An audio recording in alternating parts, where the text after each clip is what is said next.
Dulu Sayyidina Ibrahim ibn Adham ini pernah jalan ke pasar.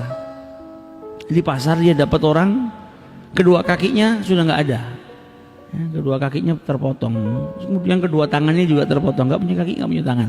Jadi tergeletak di atas kasur di pinggir jalan. Kemudian tubuhnya kena penyakit lepra, matanya buta. Jadi nggak punya dua tangan, nggak punya dua kaki, kena penyakit lepra, buta matanya. Setiap orang yang lewat ngasih makanan langsung dimasukin ke mulutnya.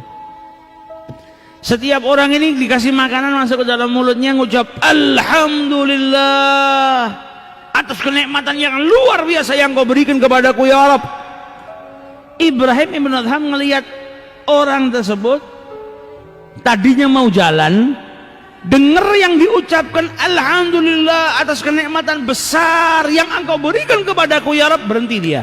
Kenikmatan apa yang besar ini? Ini orang lumpuh kakinya, nggak punya tangan, tubuhnya lepra, orang mau deket jijik, matanya buta, nggak bisa apa-apa.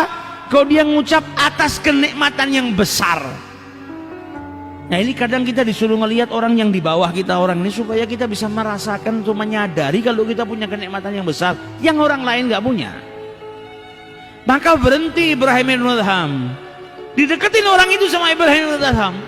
Dia ngucap salam, Assalamualaikum, dijawab Waalaikumsalam ya Ibrahim. Kaget Ibrahim bin Adham. Ini orang pertama kali saya lihat, saya nggak kenal. Orang ini buta. Saya ucapkan salam, jawab salam saya dengan nyebut nama saya. Ditanya sama Ibrahim ibnu Adham, min aina ta'rifuni, dari mana kau kenal diriku? Kita ini nggak pernah berjumpa, kau nggak bisa ngelihat. Maka dijawab sama orang tersebut, ma jahiltu syai' mundu araftullah. Gak ada yang tidak aku ketahui semenjak aku kenal dengan Allah Subhanahu wa taala. Orang kalau sudah kenal betul sama Allah, tahu betul Allah Subhanahu wa taala, nggak ada yang tertutup bagi dirinya. Maka kata Ibrahim bin Adham, saya mau tanya, engkau ini tadi bersyukur kepada Allah atas kenikmatan yang besar. Apa kenikmatan yang besar yang kau maksud? Kau nggak punya kaki, nggak punya tangan, lepra, matamu buta. Kau nggak punya rumah, rumahmu ini di pinggir jalan. Apa kenikmatan besar yang kau maksud, yang kau syukuri kepada Allah Subhanahu wa taala? Maka dijawab oleh Allah Subhanahu oleh orang tersebut, karena Allah Subhanahu wa taala meninggalkan kepadaku dua hal yang aku syukuri. Ia tinggalkan qalban syakiran wa lisanan dzakiran. Aku ditinggalkan oleh Allah Subhanahu wa taala, yang tidak diambil sama Allah, yang ditinggalkan buatku apa? Lisan yang berzikir kepada Allah dan hati yang bersyukur kepada Allah Subhanahu wa taala. Apakah dua hal tersebut bukan sesuatu yang besar, yang layak untuk aku syukuri? Apakah ada kenikmatan yang lebih besar daripada itu?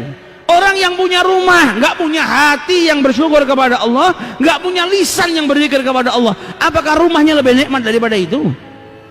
Apakah ada yang bisa mengalahkan dua hal ini? Lisan yang selalu berzikir dan hati yang bersyukur kepada Allah. Nggak ada, ini kenikmatan yang besar. Alhamdulillah masih disisakan oleh Allah Subhanahu wa taala kepada diriku. Nah, orang kadang disuruh belajar. Jadi jangan kita lihat orang-orang yang di pinggir jalan ini orang-orang kurang, justru bisa jadi dia guru kita yang ngajarin kita. Dia bisa membuka diri kita supaya lebih sadar. Justru Ibrahim bin Adham diajarkan sama seseorang yang fakir seperti itu. Kalau lisan yang zakir dan hati yang syakir, itu lebih mulia daripada kenikmatan apapun yang kau miliki.